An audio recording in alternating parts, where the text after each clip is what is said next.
چې دا بچی خو مې دننه هغه ډېر په مزو کې دی.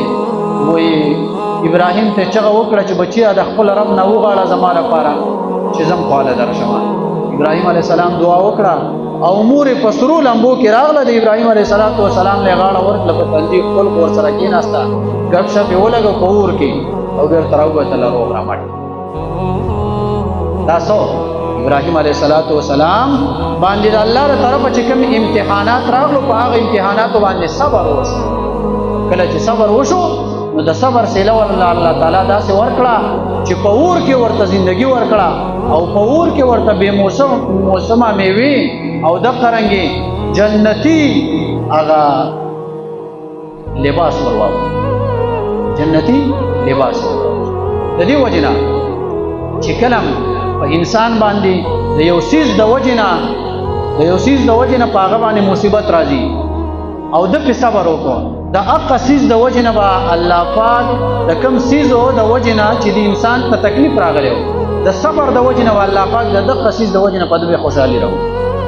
لکه تاسو وګورئ موسی علیه السلام چې کله پیدا شو نو مور یې د یرې د وجې نه چې یاره هسې نه د فرعون کسان راشي او زما دا بچی زما په غېږ کې ما ته ذبحه کړي، څنګه دغه کار به یې کوه.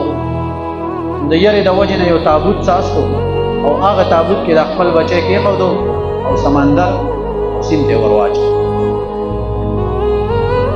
د موسی علیه السلام د مور چې کله د خپل بچی د یو سمندر د اوبو ته وراچو که نه نو د اوبو ورته خونکارې ښکاره شوې، چونکې زما دا بچی به اوس دا اوبه وړي او دا به یې مړ کوي. اوبو ته چې ماشوم ور ولي که نه به مړ کېږي. نو د اوبو نه نفرت پیدا شو.